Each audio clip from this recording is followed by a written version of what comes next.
Hey everyone, welcome to the Gives in the Bank recruiting podcast brought to you by BuckeyeScoop.com. I am Marc Givler. I am not joined by Bill Green today. I am joined by Kevin Noon. We are doing our All-American Game daily recaps this week. We are down in San Antonio, of course. A lot of Buckeye commits here, a few targets here. And so we'll be going through each day and kind of discussing what we see, what we hear. And so day one in the books here. Let's start off with the Carson Hinzman commitment. I think we saw this coming, especially recently when Joe Rudolph moved on, the former Wisconsin offensive line coach. It really kind of seemed to push things over the top for Ohio State. I know you were at East today. I was at West. I'll talk about what I saw today at West. But, your thoughts on Hinzman and just, where you think, he fits and just, I guess, just the uniqueness of the situation of getting a kid out of Wisconsin. Well, how many times has Ohio State gone into Wisconsin, recruited, and finished second or finished third? And we talk about Carson Hinzman being from Wisconsin, but he's actually from the part of the state closer to Minnesota. So I really thought that Minnesota might be more of the challenge there. But Ohio State, Wisconsin are your two finalists. Ohio State, certainly benefited when Joe Rudolph leaves to join Brent Pry's staff at Virginia Tech. But even before that happened, I think that we all felt it was kind of trending that way. So I think he's going to be a player that is going to be able to step in. I don't see him as a project or anything. I mean, I don't know if it's going to be okay, we've got to play him year one. But I think by year two, I think that they need to make a decision on him at that point. But he's, not somebody that you're going to need to go a couple years on before you can decide, like an Avery Henry or somebody like that. Yeah, I think, I watched him today. It was interesting. I think he's going to be a guard. That's primarily what he's played in high school. And, so I think it's going to be kind of a plug-and-play guard situation. He's snapping this week here in San Antonio. There's some depth issues, which we'll get into in a minute on the rosters. They've had some issues down here, so we'll get into that in a minute. But essentially, Hinzman is playing center right now for the West team, and he told me today he never shotgun snapped until this week. So he's getting a crash course in playing center. Obviously, if he ever wants to play center at Ohio State, he's going to have to learn how to shotgun snap. Working with Jair Brown quite a bit. I think that comfort level really helped speed this up and get this decision out today, just having all these Ohio State guys down here as well. So I think that was a factor in kind of speeding things up.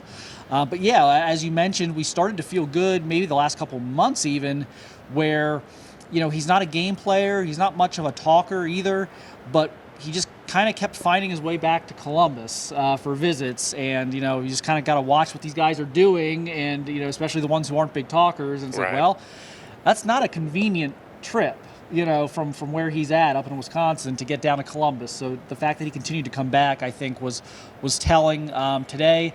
The shotgun snaps were actually not bad. I kind of thought, when I went back and kind of thought about it, I didn't notice anything with the shotgun snaps. He wasn't throwing any ground balls back to the quarterbacks or anything. So that was good. Little mixed bag in one-on-ones. I think, and he admitted this afterwards, he does not see a lot of Chris McClellans and big athletic 300-pound defensive linemen a lot in Wisconsin. So I think there was an adjustment period on the speed of the game, but he's pretty quick himself. He plays basketball. So I think he was adjusting on the fly to some of the speed differences of what he's used to, but definitely a guy who I think brings some a toughness and, again, very athletic. You watch his film, he's pulling a lot. He's getting out in front of plays. I think, Ohio State's getting more into the screen game a little bit with Ryan Day here the last couple of years. I think he'll be good with that, getting out in space and making blocks. So really nice pickup and a guy that, they've prioritized here the last, 6+ months. So always nice when you get a guy that, you've prioritized. It's not a plan B or a reach or a scramble. Kevin, you were at East practice. A few guys of note there.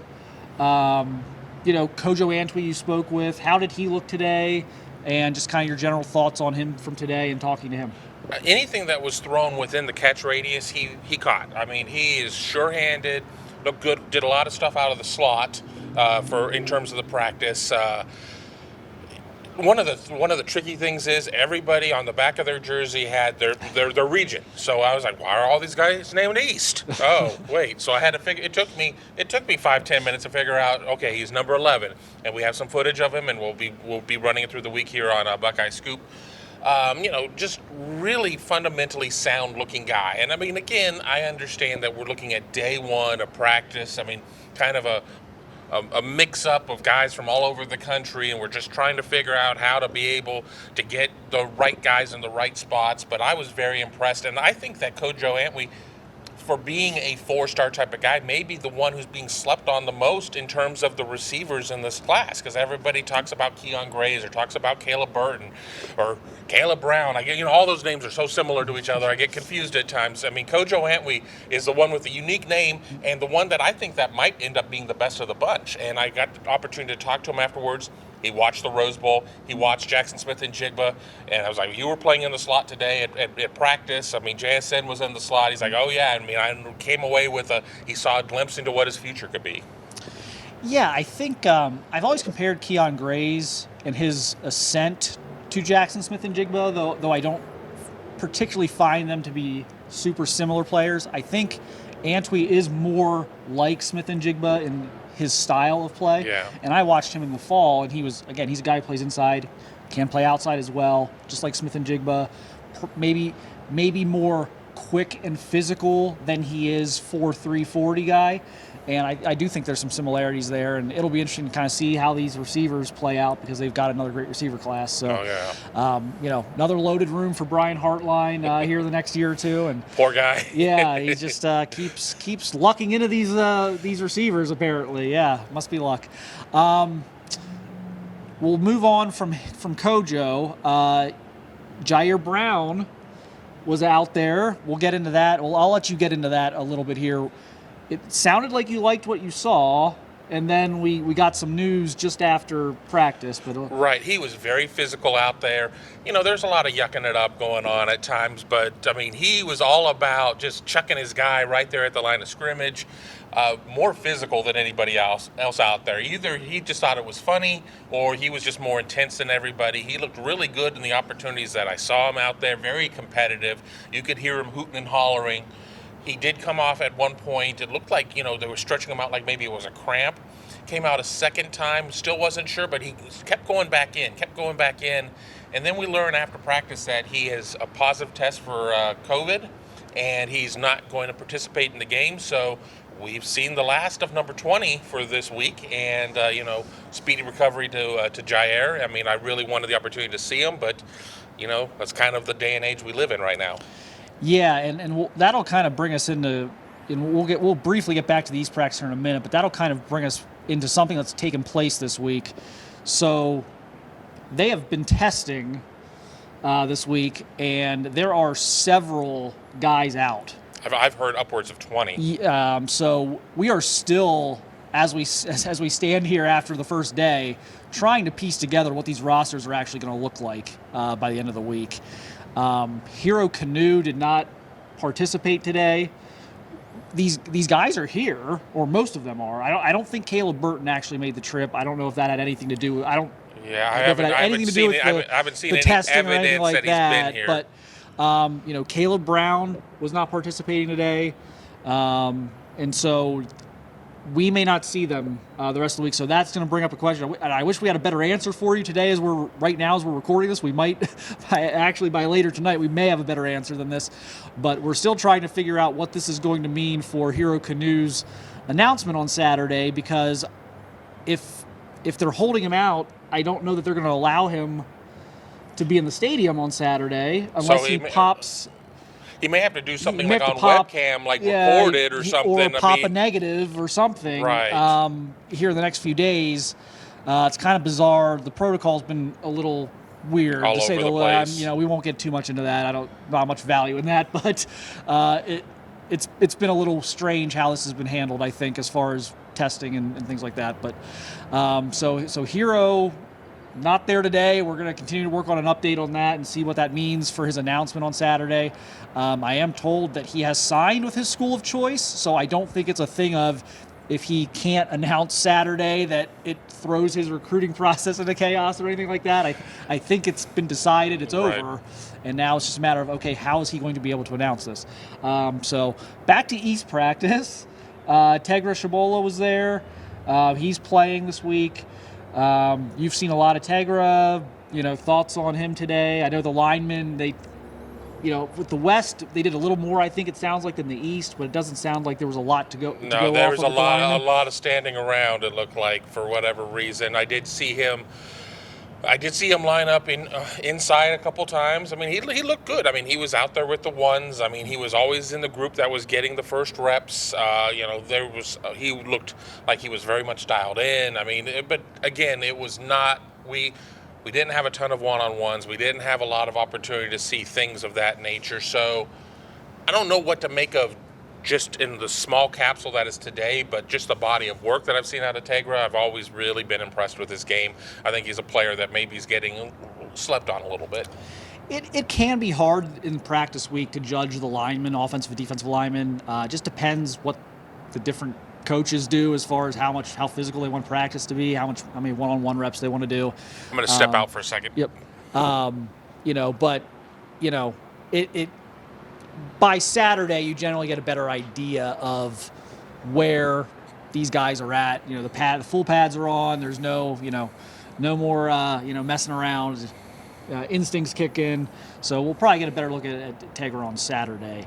The last guy I guess to talk about, Kristen Miller, here, not participating, not a COVID situation, no, right? He was out there. Yeah. What did we learn about Kristen Miller today? Well, I learned that everything I shot on number 52 this morning was all for naught, because he was supposed to wear 52, but he wasn't in 52. That was somebody else. I still don't know who he is. 52, if you're watching, hit me up. Let me know who you are. I've got some great footage of you. But Kristen Miller was out there. He had a brace on his right leg, was limping around, dealing with some sort of injury at this point. So that's why he's not playing. He was wearing a Cedar Grove sweatshirt, but I've talked to Kristen on multiple occasions. I know who he is. He was out there working with the D linemen, talking, laughing, everything else. I thought I was going to be able to talk to him after practice, and he just, of course, disappeared. I mean, for a guy that loves recruiting as much as he does, I figured he would have been lining up to talk to us. But yeah, he didn't go. He's not going to be able to go unless this is just one of the greatest flu game, Michael Jordan double nickels coming around. He did not look like he was set to go. Yeah. So, yeah, we'll keep an eye on that this week. I'm sure we'll talk to him here soon. Definitely deciding in February, so nothing this week. Initially was going to announce this week. That's been put on the back burner. So we'll see where that goes here in the next few days. West practice was actually pretty good for a first day. Yeah, there were some spurts of install and some standing around. They couldn't. One thing that's happening, I don't know if probably maybe at East too, but definitely in West, was with the lack of numbers and depth today at certain positions, they were not allowed to really practice as fast. So there were a lot of time between reps, between plays. You're not running a lot of plays in a row because you only have 5 wide receivers. So many bodies, you only have I think they only had 6 offensive linemen at West practice today. So they were taking their time between reps, make sure they didn't gas these guys before the afternoon practice. But a few takeaways from West. Caden Curry was probably my standout of the day, not just for the Ohio State-centric players, but just in general. They did a brief 11-on-11 period in the afternoon practice. He dominated. He had a couple of hurries. He had a sack. One of his hurries was against Ernest Green. It was a clean win. Ernest Green was not losing battles today when they had him. They didn't have a ton of battles today. Again, it was a lot of install and things like that, but they did get together for 11-on-11 in both practices briefly. And Ernest Green in one-on-ones and 11-on-11 today was mostly having his way. So Curry getting him one time was legitimate. So that was a nice moment. And again, Curry had a sack as well. Made a great, just a pure speed burst move off the edge. Dipped his inside shoulder, got around the offensive tackle, tapped the quarterback. That was it. Devin Brown, pretty good day. A couple of errant throws early in 7-on-7. I think he stared down a guy on the first rep of 7-on-7, almost had it intercepted, came back through a touchdown pass on a wheel route, later threw a great deep ball in 1-on-1s, then threw a great deep ball for a touchdown in 11-on-11. So pretty good day for Devin Brown. Definitely looks the part out there. The offensive line wasn't always holding up. He did a great job of kind of hanging in there and getting rid of the football. So I thought that was a good day out of him. Keon Gray's. They did a very brief receiver DBs one-on-ones. Keon Gray's won both of his reps, continues to just be a great route runner. So that was kind of some of my big takeaways from West practice. What else do we have? Did we cover it, or do we have a few late? It's just no. Kind of it. It's day one here. We're dealing with numbers that seem to be fluctuating. So, guys, we talk about today, we may not be talking about tomorrow. Somebody that we're not talking about today could turn up tomorrow if things happen. So we don't know. A funny thing for those who haven't had the chance to watch my interview with Kojo Antwi. Was talking to him about Christian Miller. He's like, oh yeah, he's my guy. I'm in his ear all the time. He knows the move. Christian Miller was wearing Ohio State shorts. And I said, well, Christian Miller really enjoys recruiting, don't you believe? Or something to that effect. He's like, yeah, he may enjoy it a little too much. So, but he knows what the move is. So we'll see. But he's to a top 5. He's supposed to take a couple visits in January before being a signing day, traditional February signing day announcement. I don't know. I don't have a good read on that one. And I'm sure we'll talk about that in the coming weeks. You and Bill will talk about it, Alex as well. I don't have a good read on it, but he's going to be on the all-interview team wherever he goes. It's one of those things where if he started tweeting and wearing more Georgia stuff, I would feel better about Ohio State's chances. But is there some reverse psychology going on here? It's called a double bluff. Yeah. It's called a double bluff. Is he just going to go full speed on the Ohio State stuff for the next 4 weeks, and then everyone's going to look back at what the last year has been with him and say, well, there's no way he's going there, and then he just does? That's breaking head science. Is this going to be a reverse Andre Walker? Where Andre Walker was telling everyone that he was going to go to USC, and no one believed him, and he did. And maybe that's what's happening here. So I have to tip my cap to Christian Miller, who has kind of kept me on my heels the entire time. So we'll see what happens this week, and in terms of trying to juice people for more information, and obviously he'll announce here in about a month. Absolutely. I think this was good for today. I think we hit on most of the top stuff. We're going to keep an eye on who's playing this week, who's not. It's unfortunate. Again, the rosters were a little depleted. I'm guessing they're going to bring some guys in to kind of help fill this out by the middle of the week. Maybe some people, I'm guessing some local guys, right, or some guys in Texas, guys that can get here quickly, conveniently. But we'll continue to do these each day as we learn more. We got practices every day the rest of the week.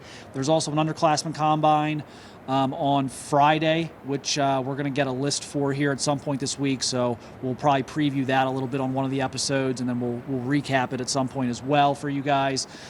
Keep it on BuckeyeScoop.com as well. We're going to have written content, videos, a bunch of other stuff there as well. But appreciate everyone watching and listening, and we'll see you again tomorrow with another recap.